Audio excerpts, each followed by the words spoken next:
everybody, and welcome to another episode of See Natural. I am your host, Courtney Lynn Wiles, and I am just so glad that you decided to join me for another episode of this wonderful video cast. We have a great show in store for you today, so thank you again for showing up. But of course, before we get started, I have to know, did you have a good weekend last weekend? You know, as the summer goes on and with all these weather changes, you know, you never know what's going to happen and your plans may be washed out when you least expect it. And luckily enough for me last weekend, I didn't have anything formal to do, but I did go shopping with some of my drifter sisters, if you remember my drifter organization that I talked about last week.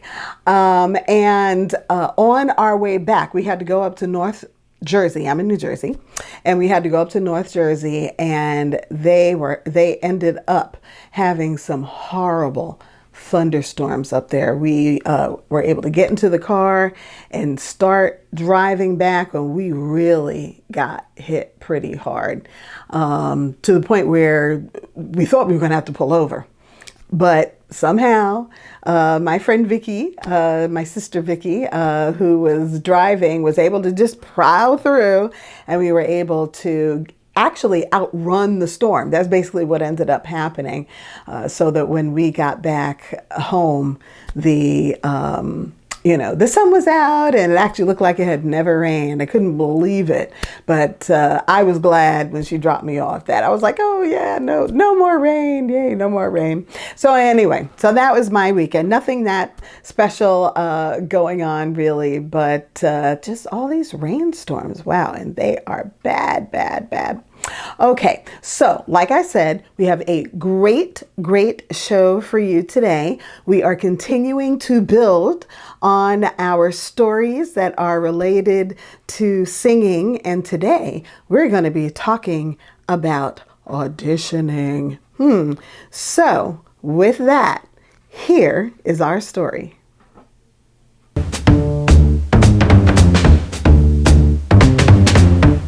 Okay, so now it is time for our story, and we are building today on the things that opera singers do to get themselves together and to get ready to get on that performance stage, the things they have to go through. So we talked about how they gain experience in opera. So today we're going to talk about auditioning.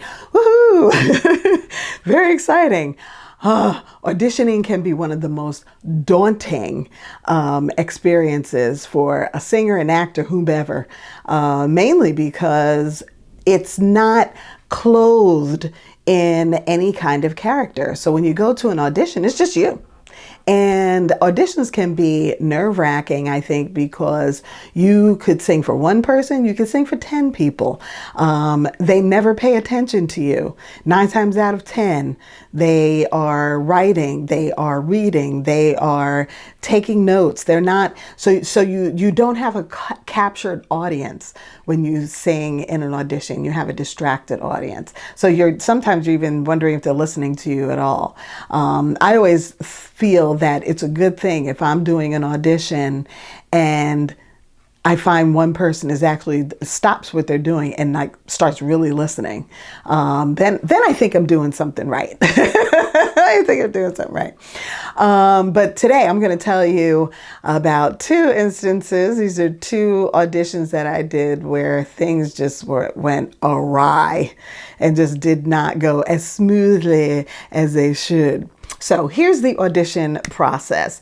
If you're doing a pay to sing or a no pay, no fee, you're representing yourself. So you're going to walk in, you're going to say your name, you're going to give the pianist the music, you're going to tell the person what you're going to sing, and then you're going to sing, and then you'll have a list of songs, and then they'll pick from that list. If they want to hear something else, they'll pick from that list and they'll say, would you sing this as well? And then that's it. Sometimes sometimes on those levels, they only want to hear one song because they're just casting for that particular show. That's all they care about. And so, you go and you sing that song. That's it. When you get to professional auditions, 9 times out of 10, you're going to have a manager. The manager will either walk in the room with you if you're the first person on his roster that's auditioning, or he or she may already be in the room. And there's always a monitor. The monitor will introduce you. Usually the person who's playing the piano, the accompanist, either they're coming in with you because you've hired them, so they have your music, so you don't have to worry about having music. Or if you are using the pianist that the company has, that pianist may come out and say, what are you going to sing? And then they're going to want the music because they're going to ask you how you want it played and everything. And the key thing to having a good audition, besides, singing well, is making sure you have a really good pianist, somebody who will play to you, who will be listening to you as they're playing. And, because at the end of the day, you're still a unit, you're still a cohesive unit. And if unfortunately you end up with somebody who's not a good pianist, unfortunately that will work against you, because they won't say, well, hey, this person played horribly and, you did the best you could. They're just going to say that you all weren't together, and because you weren't together, it's the singer's fault. So auditions can be very picky things. And as a singer, you have a very specific way you're going to want to warm up your voice. Things that you're going to do, kind of an audition preparation ritual that you do. So in my first audition example, my manager, or story, I should say, my manager had arranged for me to have an audition with a professional company in New York. They were doing a Porgy and Bess. And for those of you who may not know, the Gershwins wrote in their will and in their estate that if Porgy and Bess is done, in order to get permission to do it, you have to have an all-black cast, period, the end. There's no negotiating. So obviously, I fit the bill. And so my manager said, hey, they're doing a Porgy and Bess, I want you to go and audition. So I said, okay. And he said, and, just bring the Porgy and Bess, because you're not going to have to say anything else. So I said, oh, okay, great. So I'm prepared. I knew that they had a pianist, but it's New York. The odds of you having a bad pianist are low. So I didn't bother hiring anybody to bring with me, which is what you normally do. And I get there and walk in, and I'm introduced, and I'm ready to, say hello and say what I'm going to sing. And before I can open my mouth, the artistic director, who's the person that was listening to the auditions, gets up, walks to the back of the hall, because I was auditioning in their space, walks to the back of the hall, and it was, I have to describe this. It was a hall where the stage is down and all the seats are up. So he had to walk all the way up, and then seemed like he was walked down a couple of stairs, and he starts screaming at the top of his lungs, shut up, shut the F up. I'm trying to do auditions. Don't you know that? Stop making all that GD noise. Shut the F up.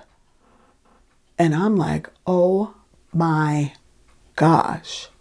And evidently there are practice rooms behind the stage, or not behind the stage, behind the hall. And so people are warming up. And I guess he could hear him. I couldn't hear him, but I guess he could hear him. Heaven to Betsy. And I'll be honest with you, it really shook me, because not only was he artistic director, I think he was the actual director. And I'm sitting there saying, oh my God, I'm going to have to work with this guy. This guy's crazy.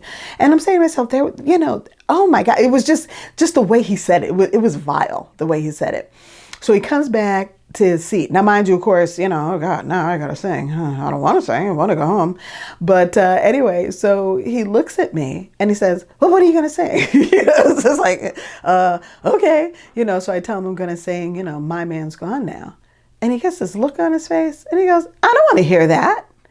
And I'm saying to myself, what? It's like, sing something else. What else do you have? And I was like, okay. He said, well, what do you normally start an audition with? I said, well, I normally start with, I think it was VC Day. That was the song of choice at that point. And he was like, well, we'll sing that. So I was like, okay. So I sang that. And then when that was over, he looked at me and he goes, now you can sing My Man's Gone Now. I said, okay. So then I sang that. And I mean, I'm just like, I was like, Courtney wants to be gone now. Because I just was like, this guy is just, he's having a bad day. I feel like only, I'm waiting for him to just start screaming at me at this point. I didn't know what was going to happen. So I finished My Man's Gone Now. And it was like Dr. Jekyll, Mr. Hyde, because he was a totally different person after I finished. Oh, that was lovely. Oh, I really like that. And oh, well, this is what we're going to do. And we're doing this Porgy and Bess, and we're going to be touring, and we're going to be doing this and that. And well, I this, and well, I that, and all this stuff. And I'm just like baffled. I was like, what? I was like, okay. And I just felt like saying, is there anything else? Because I want to go, and he was so we'll be in touch, and I was just like, oh my gosh, just don't be in touch. It was just horrible. It was hard. It's a horrible way to start an audition, to hear the person that you're going to, work for screaming at singers the way he was screaming at singers. So anyway, so that was bad experience, number one. So here, unfortunately, is not so great. Experience number two for my, second story for today. My manager had arranged to have a bunch of opera companies come to New Jersey, which is where he's based, me too, to hear his roster of singers. And he picked a location that's probably about an hour plus from where I was living at the time. In fact, take it back. It might have been an hour and a half from where I was living at the time. And I was like, okay, so I got to get in the car. I got to drive an hour and a half. You're trying to figure out how much time do I need? Okay, I'll get there. I'll change. How much time? Okay, good. I'll have a good 45 minutes before I have to sing. So I have plenty of time to warm up. They have great, warm-up rooms, because I think we were on Rutgers campus in Campton, and at their performing arts location. And so traffic was horrible. I finally get there, but I'm not late because something said leave early. So then what the time I had thought about leaving. So I get there, I get dressed. I'm like, good, I've got 45 minutes till it's time for me to sing. We're good. I'm singing at 12:30. It's 11:45. Good. Get into a practice room, start warming up. I'm in there 5 minutes, knock at the door. I'm like, come in. Well, it's my manager's assistant. And she says to me, they're ready for you. I said, ready for who? I'm like, ready for who? Ready for what? And she's like, oh, they're ready for you. I said, well, what do you mean ready for me? Ready for me to sing? She goes, yeah. And I'm looking at my watch. I'm like, wait a minute. It's like 5 minutes to 12. I'm not supposed to sing at 12:30. And she goes, oh, I know, but there were some cancellations. And, manager, whose name shall remain nameless, said to see if you were here, and if you were, to get you to sing now. And I was like, but I just got here. I haven't finished, vocalizing, and, I'm really not ready. And it basically starts turning into an argument between the two of us. And I just put my foot down. I said, no, I'm not singing. It's 12:30. That's what I'm saying. Period. The end. So she leaves. I go back to trying to, calm myself down, because, singing is emotional. So the last thing you want to do is be emotional when you get ready to sing. So I'm trying to warm her. She comes back 5 minutes later. She's like, look, I'm sorry. There's nothing I can do. It's like either you sing now or you don't sing. So I'm like, okay, this is wrong. This is really wrong. So I'm like, you know what? Whatever. So I go downstairs, because I was like on the third floor. I had to go to the first floor. Go downstairs. There's this room. Well, we're going to put you in this room, and you'll wait. And when they're ready, they'll call you on. And the room is a practice room. So there's a piano and all stuff. And I was like, I said to her, well, can I finish warming up in here? And she was like, oh yeah, you can finish warming up. No problem. After I was arguing with her about, I need to warm up. She goes, oh, but you can't sing any high notes because they'll hear you. So I'm like, okay, well, I need to sing high notes here. I've got high notes in these arias. I got to sing high notes. So my manager hired a pianist, because we talked a little bit about pianists in the other story. And the pianist that he has hired in the past, the singers had let him know, listen, don't hire this guy. This guy goes rogue. He does what he wants to do. He doesn't play to the singer. He plays what he wants to play, you know. So whatever you do, just don't hire him. So he promised, look, don't worry about it. I won't hire him, blah, blah, blah. And not only that, the guy he was a little strange. Unfortunately, he was the person that had to be heavily medicated all of the time. And then lastly, he loved me. Whenever he saw me, oh, Courtney, he always wanted to be near me. He always wanted to talk to me. You know, and I'm just like, oh my gosh, this guy, it's just too weird. Anyway, so we're back to the audition now. And the girl comes in, okay, they're ready for you, and come in with your music, because the accompanist is on stage. So I said, okay. And I walk in, and who is sitting there but that guy that we all asked not to be the accompanist. I couldn't believe when I got on stage and it was him. And I was just like, oh my gosh. And he literally would play whatever your tempo was, didn't matter. He was going to play what he wanted to play. And I told you what happens. I told you what happens. If you and that pianist are not together, it's the singer's fault. So I am just sitting there going, oh my gosh. But what I didn't expect to happen was when I went over to give him my music, he sees me and starts screaming my name. Courtney! Oh, Cole, it's you! Oh, I get to play for you! This is wonderful! Oh, you're such a great singer! Oh, I'm so excited! I mean, in the middle of the stage, in front of these 7 opera companies, this guy is just screaming this stuff at the top of his lungs. I just want to put a bag over my head and just walk off right there. I was just like, oh my gosh, this is so embarrassing. This is so embarrassing. This is so embarrassing. You know, it's just like, okay, just calm down. Just calm down. You know, calm down. Yeah. And so anyway, I sang the audition. I don't even remember him playing. I mean, I was so out of sorts because of, the traffic, and then not being able to warm up right, and then being told you got to sing now, and then walking in and saying him. I mean, it was just a comedy of errors. And to make things even worse, because it wasn't strange enough, after the audition, like, the artistic directors wanted to talk to the singers, and I thought that was odd. I was like, what do you want to talk to us for? And this one artistic director is like running up to me and telling me that, I'm too young to sing the repertoire I'm singing, and all this other weird stuff. And I was just like, this has got to be the strangest and weirdest audition experience I have ever had. Too strange. But the good part about all of this is that these are like the 2 outlier stories.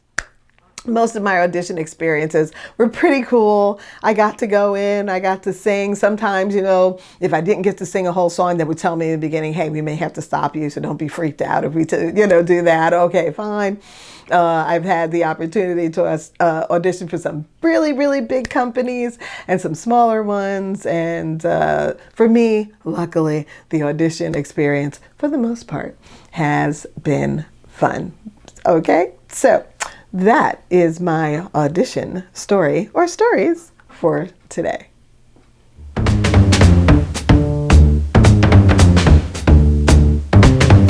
I, of course, have a song for you today, and I hope you will enjoy it. It's a song that I have sung at a lot of scholarship programs, or programs where we are honoring children or honoring people who are graduating from school, because it really has a great message. So this is You Will Never Walk Alone. Enjoy. When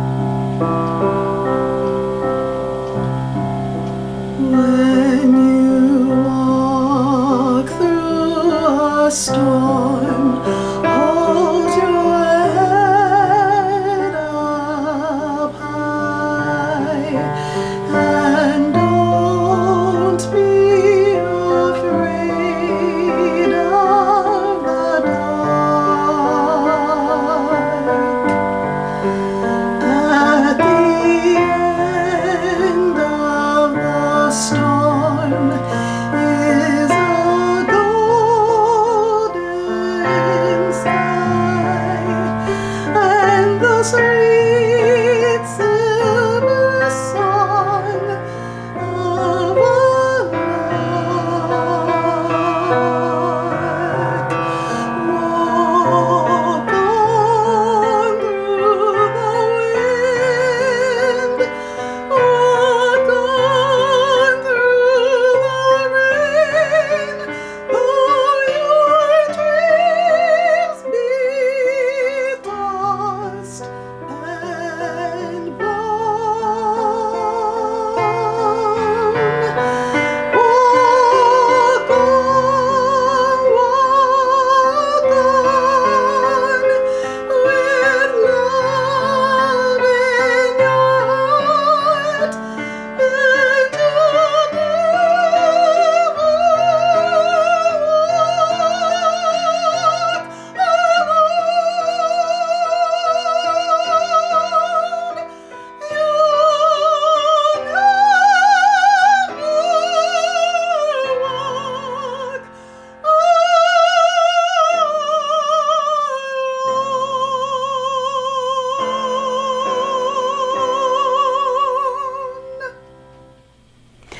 I hope you enjoyed that selection. That is definitely a favorite of mine, and I hope it was one that you were able to enjoy. So as always, we're at the end of our show today, and I really hope that you enjoyed our storytelling.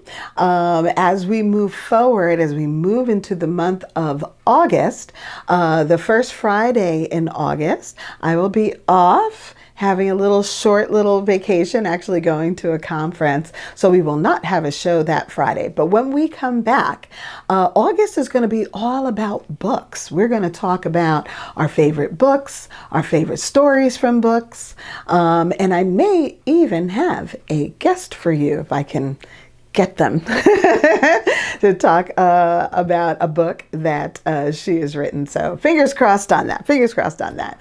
But anyway, thank you so much for joining me today. As always, while you're here, please click subscribe to our YouTube channel. Hit that notification bell, and then please like this video. The subscription and notification makes it so that every time we upload a video on this channel, whether for See Natural or any other show that we produce, you will be notified of it. And do me a favor, tell your friends and family about Wild Diva Music and Media. We are creating a lot of different shows. So not only do we have this show, we have our Wild Diva Music Fest. We're looking at coming out with 3 new shows. There's something for everybody. So please tell everyone, subscribe to this channel. You won't regret it. I am Courtney Lynn Wiles, and this is See Natural. Thank you so much for joining me. Have a great weekend.